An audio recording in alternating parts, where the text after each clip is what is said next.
Astounding stories of space and time. I'm Mardell, reading The Treasure of Triton by Charles A. Baker.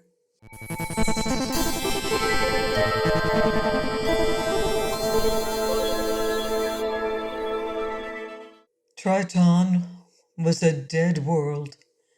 The hydrogen snow that covered the illimitable desolation of the plain glowed a weird green in the dying Neptune light. Above it, grim and black, towered the west wall of the great temple of Triton. The evening gale had drifted the snow high against its east wall, but here in its lee the ground was bare. The faint light struck sparks of color from the gravel, the stones, the boulders, gravel that was ruby and sapphire, stones that were giant moissanites, boulders that were titanic diamonds. The wolf cub rested on that gravel, its beryllium sides a sickly green. In all that world, only Wolf Larsen lived and moved and breathed. An alien might have correctly supposed that this world had been dead for untold ages, that the builders of its temple had perished incalculably long ago, that nothing would ever live here again. Wolf Larsen knew better. In a few hours it would be dawn, and the strange life of Triton would revive. That was the reason for his haste. The job had taken longer than he expected. The temple was built of cyclopean blocks of bort, black diamond, the hardest of all substances. The lifespan of a Tritonian is 10 times that of a human, but no one would ever know how many generations it had taken the Tritonians, with their primitive technique, to hew those innumerable blocks. Nor did the Tritonians themselves know for how long they had worshipped at that fane. Most authorities agreed that it must have been old, before the pyramids of Egypt were begun. The temple was windowless and had only one door, some 6 feet square, set in the middle of the west face. It was hewn from a single gigantic block of bort. With that door, Larsen had been struggling ever since the evening gale died down. It had proved harder to blast a hole through the bort than he had anticipated, and its thickness had amazed him. He had been unable to get at its lock, if he indeed had a lock. In fact, he might as well have tried to blast through the wall itself. Triton, Neptune's moon, keeps one face always turned toward that planet, and the temple was built directly beneath it. While Larsen toiled, the slender crescent of the primary had broadened to the full, 10 times brighter than the Earth's moon, and now was dwindling once more. Larsen had not slept for over 60 hours, and despite his vacuum-walled, electrically heated spacesuit, he was chilled to the bone, his hands numbed with a cold but a few degrees above absolute zero. Not in 20 years in the mines of Mercury had he toiled as he had done in those 60 hours. First he had burned holes in the bort. Then he had filled them with cartridges of fine hydrogen snow, intimately mixed with solid oxygen, pulverized equally fine. Finally, he had exploded the mixture with a microwave and cleared out the shattered bort. Where the tough stuff had merely cracked, he had pried it out with a crowbar until the bar, brittle with cold, had snapped short. But now the worst of his task was finished. At long last, he had holed through the door. Larsen emerged from the wolf cub, carrying his oxyhydrogen cutting torch. a heavy load even in the light gravity of Triton. A star of blue light flared from it, and snowflakes dropped from the star as the products of its combustion condensed in the cold. If he once extinguished that torch, its fuel would freeze solid and there would be no lighting it again.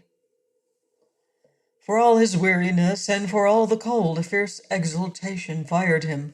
His long planning, his months-long voyage through the void were about to bring fruit. The most priceless jewel in the solar system was within his grasp. Larsen had done many things for jewels. He had violated every law of every world. He had killed more men than he himself could remember.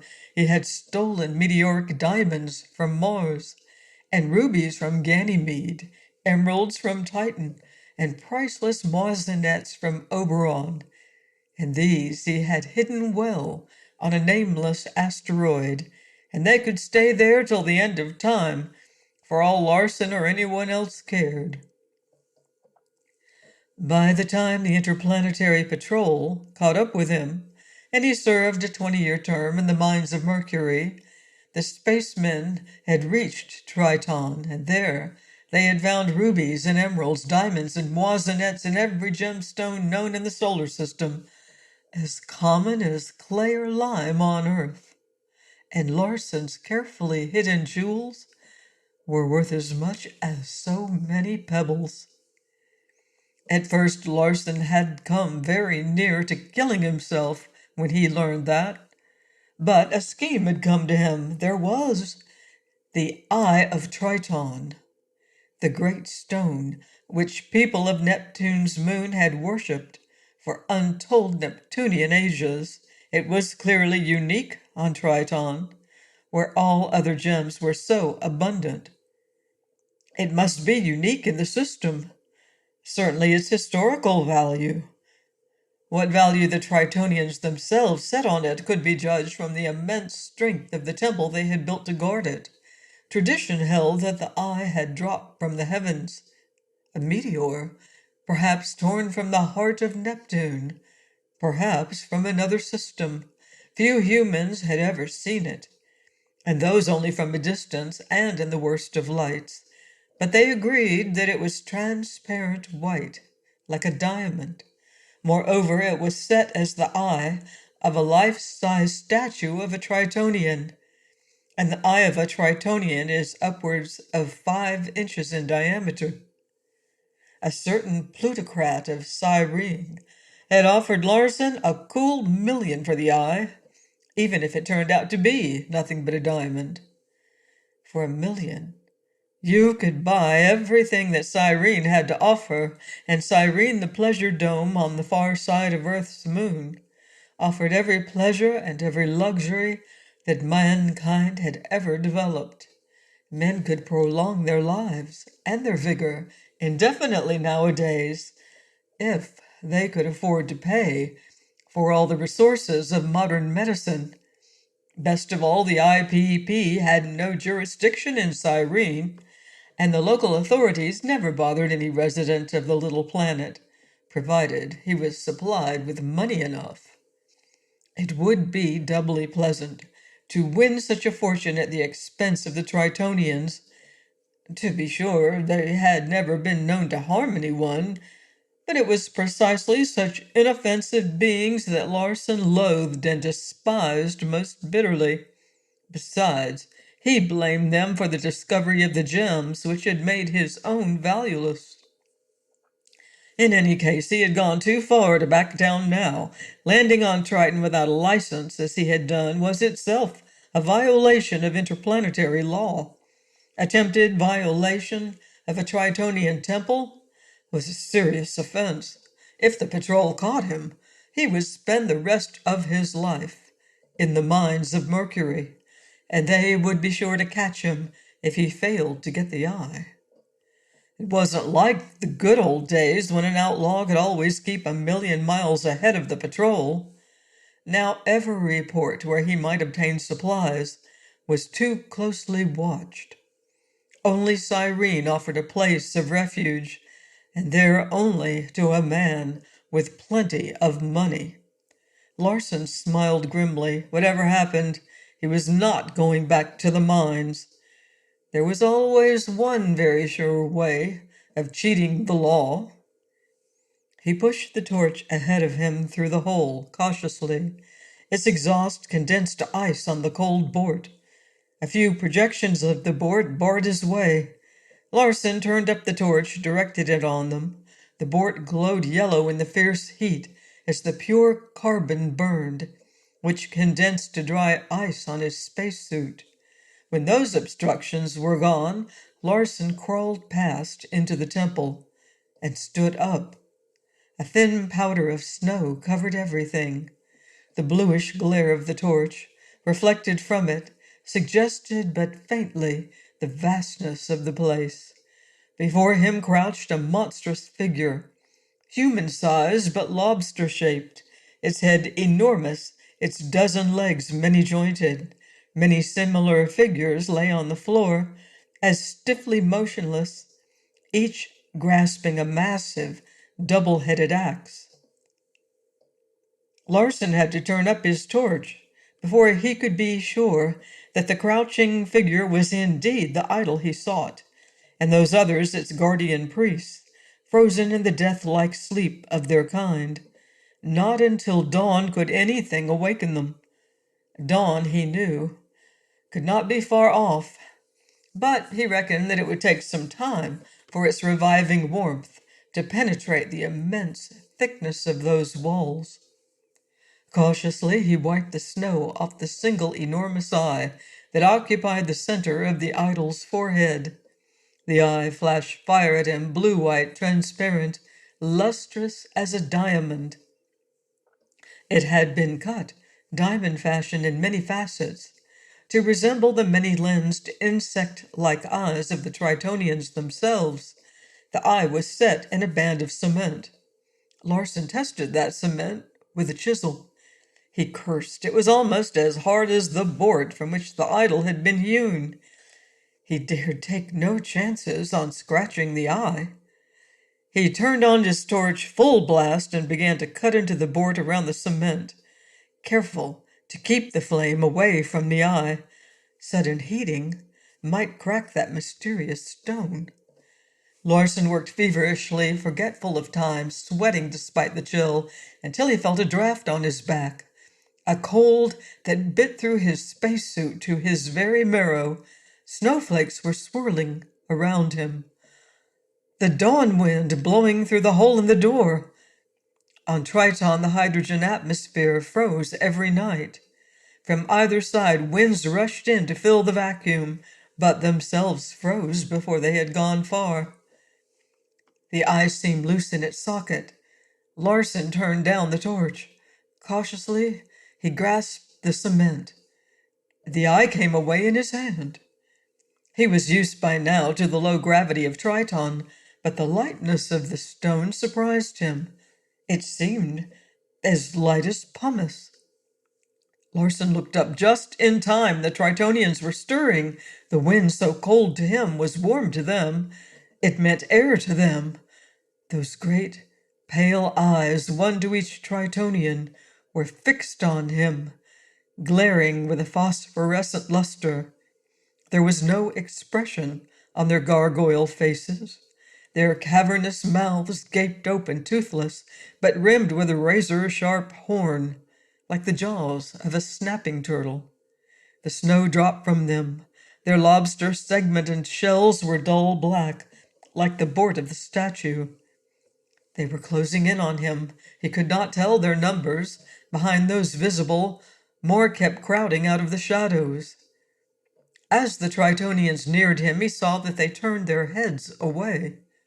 Those enormous eyes, adapted to the faint sunlight of Triton, could not bear the glare of the torch. An axe rose over a helmeted head, grasped by four tentacular arms. Larsen put down the eye and turned up the torch, aiming it at the dragon's head, looming behind those arms. It shriveled, turned from black to red, its owner slumped to the floor, its limbs still writhing feebly.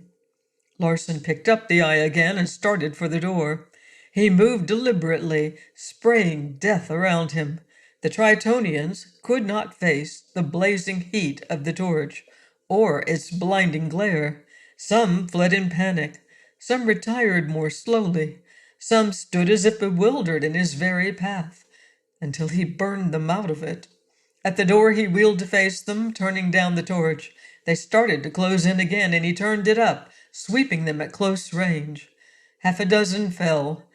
The others broke. The torch was flickering now, as its fuel ran low. In frantic haste, Larsen unsnapped its carrying strap, dropped it, and plunged into the hole he had blasted. In utter blackness, he clawed through it, expecting every instant to feel monstrous jaws or talons seize him from behind. He emerged into the blinding white smother of the dawn blizzard. Thin as the air was, the force of it hurled his light body back against the door as he tried to rise. He dropped on all fours and crawled forward, dead into the freezing wind, the eye still clutched in one hand. The 20 yards to the Wolf Club seemed 20 miles. He had about given up all hope when suddenly he bumped into it.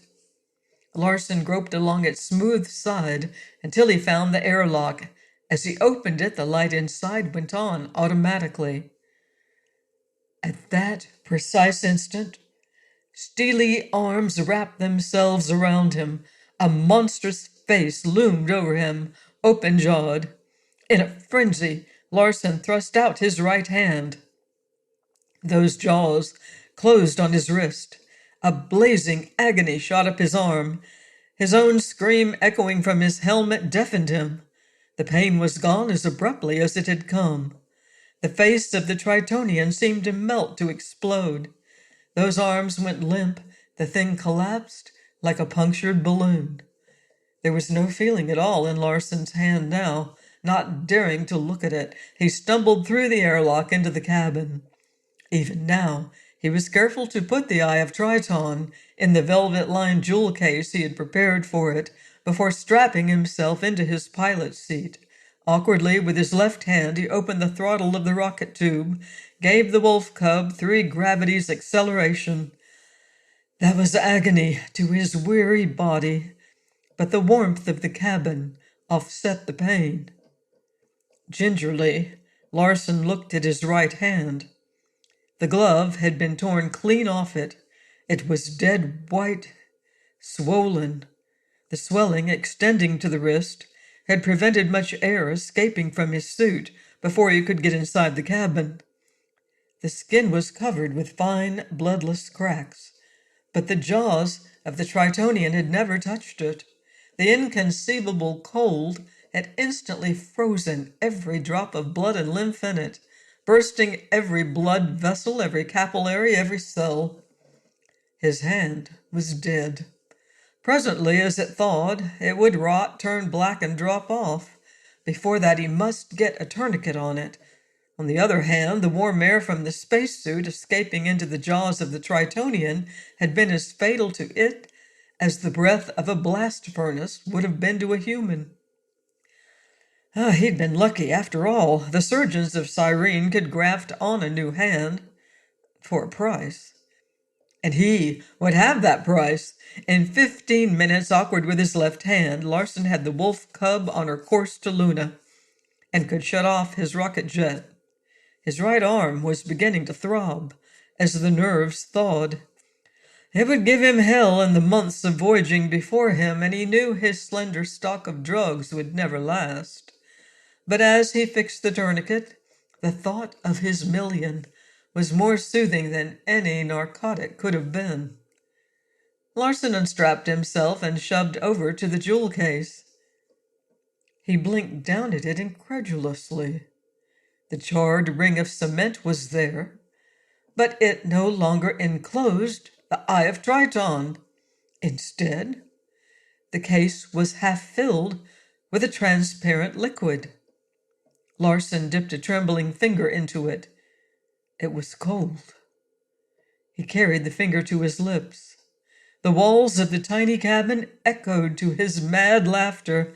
The Eye of Triton The one priceless gem on a world of gems had been a block of ice, the only ice on Triton.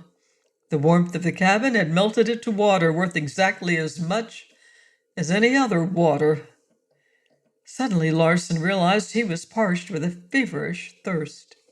He lifted the jewel case to his lips and drained it in one single prodigious gulp. He had spent plenty of money on liquor before, he reflected, but this must be the first time in history a man had drunk up 1 million at one draught. His arm hurt like fire now, the ache of it mingling with the ache of his weary body, the ache of his sick brain. With his left hand, he began to spin the handle of the Kingston valve. The last sound Wolf Larsen heard was the hiss of the air as it rushed out of the cabin. That, and the laugh with which his last breath left his lungs. There was always one sure way to cheat interplanetary law. Please join me next time for more strange tales of space, here on Astounding Stories of Space and Time. In the meantime, watch the skies.